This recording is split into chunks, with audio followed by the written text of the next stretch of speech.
j'entends pas la voix de Dieu, je l'entends pas me parler. Il y a beaucoup de chrétiens qui passent leur vie sans entendre Dieu leur parler personnellement.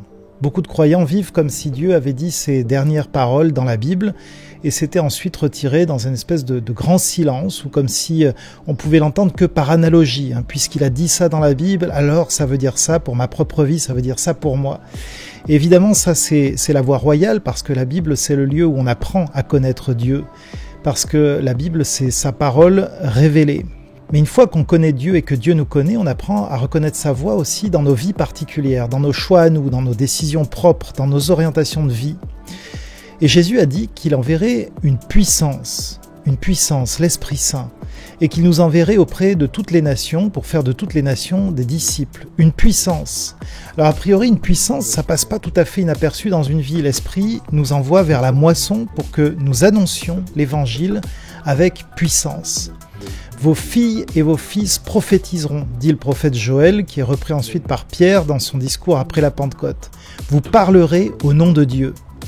Si tu crois en Jésus, si tu crois vraiment en Jésus, si tu l'as reconnu comme ton Seigneur et ton Sauveur, alors tu as reçu l'Esprit Saint. Et cet Esprit, il parle, cet Esprit, il révèle, il enseigne. Cet Esprit, il veut t'emmener dans une relation vivante, dans une écoute active, dans une marche quotidienne avec Dieu. Eh oui, mais comment est-ce qu'on fait pour entendre la voix de Dieu dans nos vies ?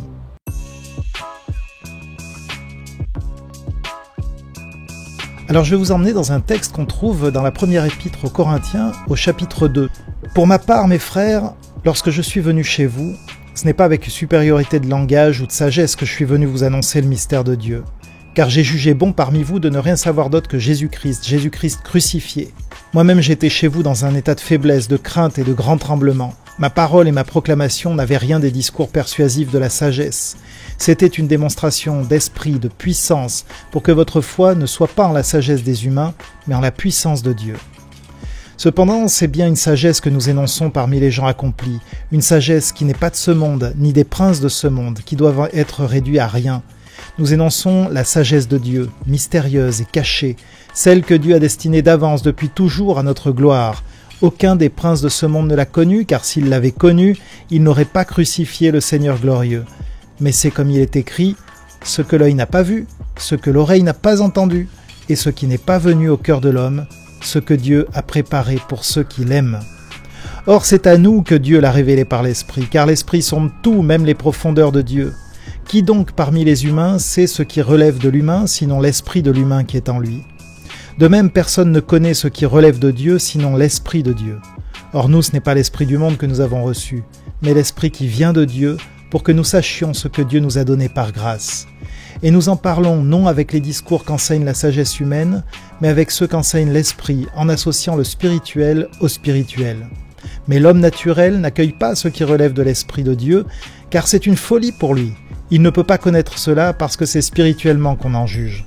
L'être spirituel, lui, juge de tout, tandis que lui-même n'est jugé par personne. En effet, qui a connu la pensée du Seigneur pour l'instruire ? Or nous avons la pensée du Christ. Quand Paul écrit cette lettre aux Corinthiens, il s'adresse à une église jeune qui ne manque pas de défis et de difficultés. Il suffit de lire ces 2 épîtres aux Corinthiens pour voir un peu les difficultés par lesquelles l'église passe. Elle est notamment influencée par la culture de son temps, comme un peu nous tous finalement.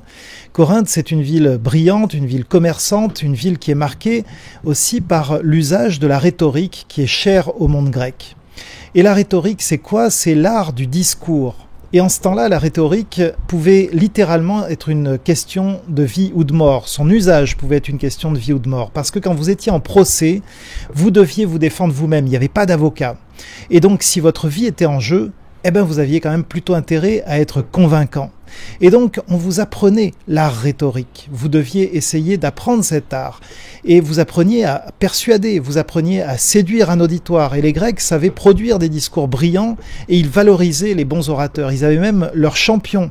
Et peut-être que c'est ça aussi qu'on voit un peu, cette culture du champion, quoi. Quand dans cette épître aux Corinthiens, on voit cet esprit de parti qui saisit certains qui disent « Mais moi, je suis d'Apollos, moi, je suis de Paul. » Et puis, il y a toujours un super spirituel qui arrive et qui dit « Mais moi, je suis de Christ. » Vous voyez ?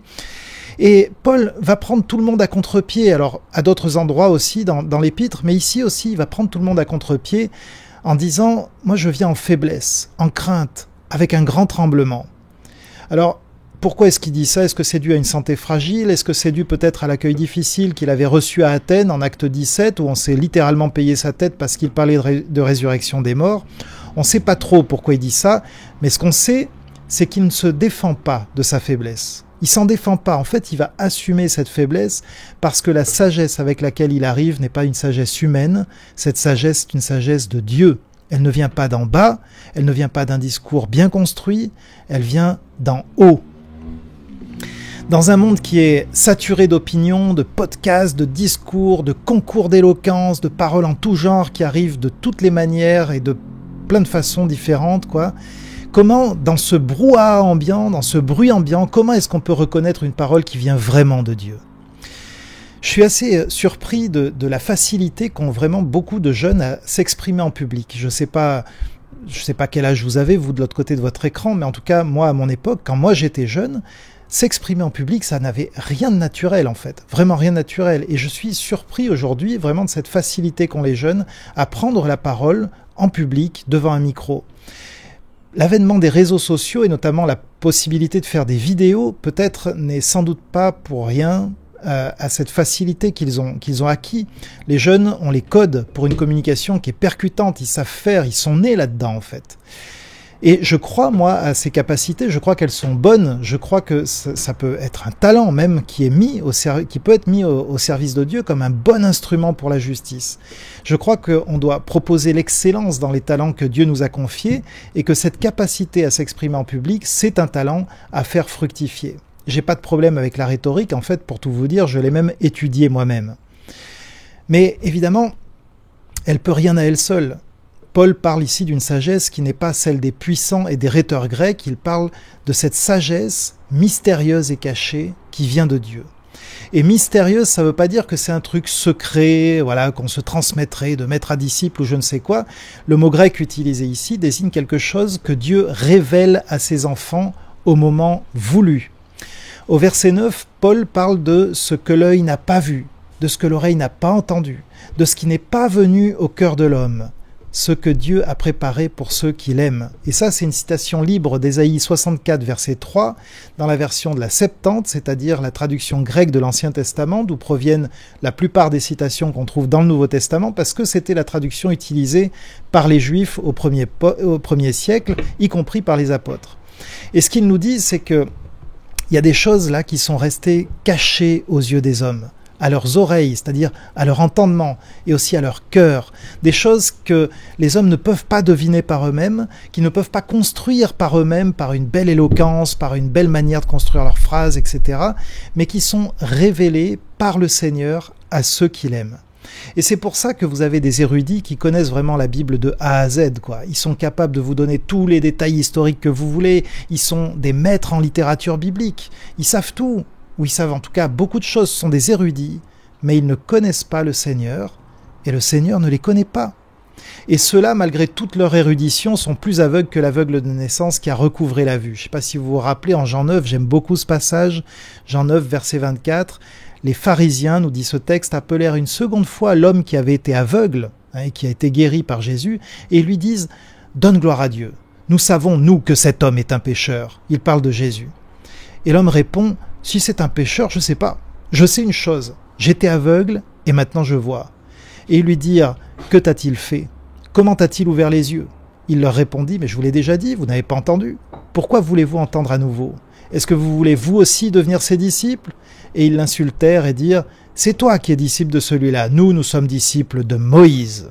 Nous sommes disciples de la loi, nous on connaît bien notre Bible. Nous savons que Dieu a parlé à Moïse, mais celui-ci nous ne savons pas d'où il est. » L'homme leur répondit « Voilà bien ce qui est étonnant, que vous ne sachiez pas d'où il est, alors qu'il m'a ouvert les yeux.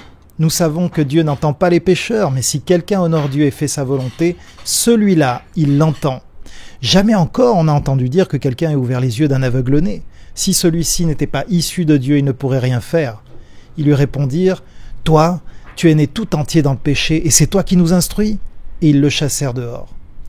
Qu'il est dur ce cœur de l'homme, qu'elle est déconcertante aussi cette sagesse de Dieu. Ces gens-là, ils savaient, ils connaissaient la parole, ils connaissaient la Bible. Et pourtant, ils ne connaissent pas ce Dieu que cet aveugle-né a connu, parce qu'il l'a rencontré. Et lui, peut-être que sa théologie, elle n'est pas tout à fait au point, peut-être. Mais en tout cas, il a rencontré le Seigneur. Il a connu Jésus-Christ. Et Dieu n'a pas gardé cette sagesse pour lui. Il a choisi de la révéler. Et le moyen qu'il a pour la révéler, si toi tu as reconnu en Jésus-Christ ton Seigneur et ton Sauveur, en fait ce moyen, tu l'as. Il est en toi.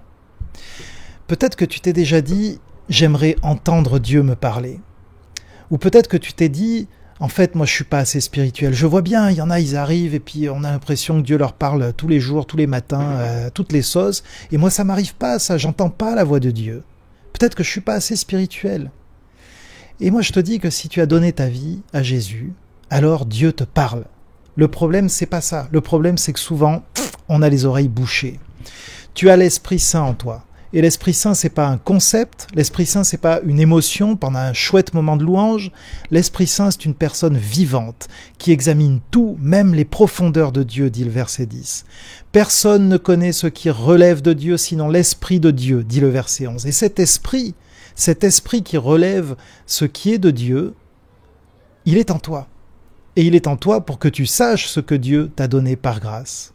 Alors quand tu es rempli de l'Esprit, quand tu lui laisses la place qui lui revient, ta parole devient spirituelle. Tu reçois des pensées de Dieu, parfois pour toi-même, et puis parfois pour d'autres, pour que tu les transmettes à d'autres. Et Dieu te parle. Il te parle par la lecture d'un texte biblique qui va te sauter aux yeux d'une manière nouvelle. Peut-être c'est un texte que tu as déjà lu 10 fois, mais ce jour-là, il te parle à toi, il te touche en plein cœur, tu le comprends d'une façon nouvelle. Dieu te parle par une pensée soudaine, pour un frère, pour une sœur, il peut te parler par une image, il peut te parler par une conviction qui te saisit à un moment donné de quelque chose que tu dois dire ou que tu dois faire pour quelqu'un d'autre. Il peut te parler par un rêve au petit matin où Dieu va te montrer quelque chose d'important pour ta vie. Et les deux questions que je me pose, moi, c'est est-ce que, en fait, on met en place les conditions nécessaires à l'écoute de Dieu? Est-ce qu'on lit la Bible? Est-ce qu'on passe du temps avec lui dans la prière? Est-ce qu'on passe du temps dans l'écoute de ce qu'il fait affleurer à la surface de notre conscience? Parce que parfois notre prière ressemble franchement à un monologue. On parle, on demande, mais on n'écoute rien. On ne prend pas le temps de se poser pour essayer de voir qu'est-ce que Dieu fait remonter à la surface de notre conscience. Est-ce que nous prenons un temps à part, un temps où on fait taire ces multiples voix du monde, qui sont nombreuses et qui crient fort, pour écouter ce que Dieu nous dit? Et la deuxième question, c'est quand on entend sa voix, qu'est-ce qu'on fait? Et je me rappelle de la venue d'Alain Audercet, si vous connaissez, qui était venu dans notre église une fois et qui avait dit, il était parti de sa propre expérience de l'écoute de Dieu, il avait dit, la première voix que tu entends, c'est celle de Dieu, la deuxième, c'est celle du doute. Et j'avais trouvé ça intéressant. Alors ça ne veut pas dire que c'est vrai tout le temps, j'en sais rien, mais en tout cas, quand on entend la voix de Dieu, bien souvent derrière, effectivement, le doute s'installe, où le diable arrive pour essayer d'ôter cette parole. Et c'est quelque chose qu'on retrouve dans la parabole du semeur, par exemple. Dans quelle terre tombe cette parole que nous avons reçue? Est-ce qu'elle tombe à côté du champ? Parce qu'en fait, c'est là qu'on se trouve, de telle sorte que le diable l'enlève à peine semé. On n'est pas intégré dans l'église, on n'est pas sérieux dans notre vie de foi.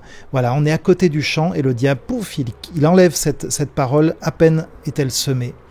Est-ce qu'elle tombe dans les cailloux d'une foi superficielle qui va se réjouir de la parole parce qu'il l'a bien entendu, pas de problème, mais en fait, on n'en fait rien.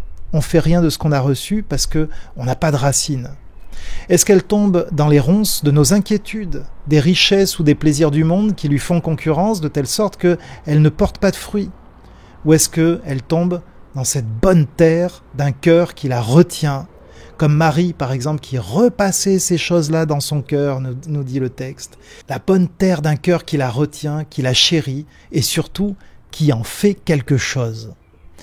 Alors ces paroles, ce sont ces fameuses paroles de sagesse ou paroles de connaissance dont 1 Corinthiens 12, verset 8 nous parle, des paroles d'exhortation, des paroles reçues de Dieu pour nous-mêmes ou pour quelqu'un d'autre.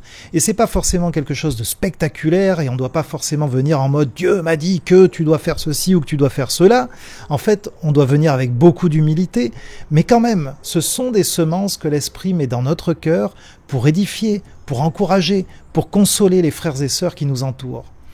Celui qui parle en prophète parle aux humains, dit 1 Corinthiens 14, verset 3, il construit, il encourage, il réconforte.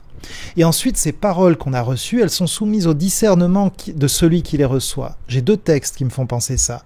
Le premier, c'est 1 Thessaloniciens 5, versets 20 et 21, où il nous est dit « Examinez toutes choses et retenez ce qui est bon ». C'est à celui qui reçoit d'examiner ce qu'il a reçu et de retenir ce qui est bon.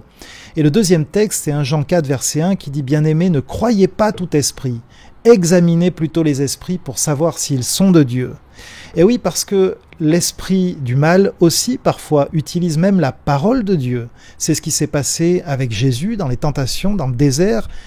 Ce que disait Satan à Jésus était biblique, dans le sens où ça sortait de la Bible, c'était des paroles de la Bible. Et pourtant, ça n'était pas des paroles de vérité parce qu'elles étaient dites par un esprit de mensonge, par l'esprit de Satan. Et évidemment, les paroles qu'on peut amener à d'autres ne doivent jamais être imposées aux autres, d'une part, et ne doivent jamais être détachées de la parole révélée de Dieu qu'on trouve dans la Bible, parce que Dieu ne se contredit jamais. Alors, comment développer cette sensibilité à la parole de Dieu? Comment créer en nous cet espace intérieur où cette voix peut se faire entendre? Eh bien, vous savez, on est comme des éponges. On est comme des éponges. Quand nous retenons ce que nous avons à l'intérieur de nous, on peut donner le change. Entre une éponge et une autre, on peut ne pas voir de différence. Mais à partir du moment où nous commençons à ouvrir nos bouches, à parler, alors là c'est autre chose. Parce que c'est de l'abondance du cœur que la bouche parle. Et aussi, là où est ton trésor, là aussi sera ton cœur.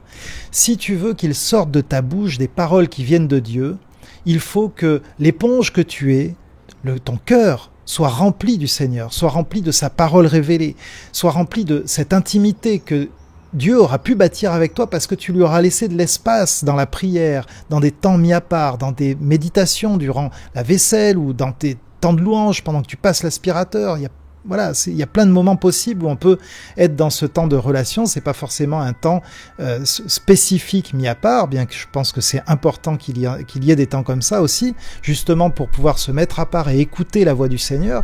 Mais il y a aussi toute cette relation dynamique qu'on a tout au long de la journée en fait avec Dieu. L'homme naturel, psychique, selon le terme grec, c'est celui qui fonctionne à partir de sa volonté propre, de son raisonnement propre, de ses émotions propres, c'est-à-dire d'une relation inexistante avec le Seigneur, en fait. Tu es en relation avec toi-même, quoi. Et à celui-là, la voix de l'esprit, en fait, semble folle, elle semble étrangère, elle semble inaudible. Et même quand il l'entend, eh ben, en fait, il la laisse de côté. Et alors, de sa bouche sort ce qui est naturel.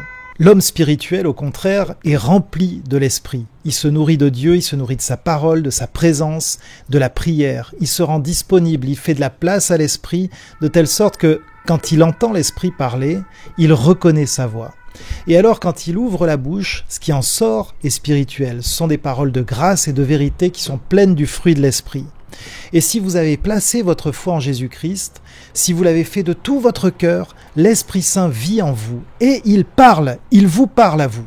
Il reste que parfois, nous vivons comme des païens. Nous vivons comme des hommes sans Dieu parce que nous n'accordons pas foi à ce que la Bible nous dit et à ce que Dieu nous dit aussi dans la prière.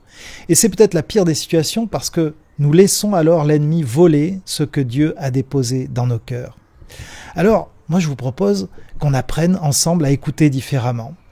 Nous vivons dans un monde qui parle fort, qui parle vite, qui parle tout le temps. Mais Dieu aussi parle encore.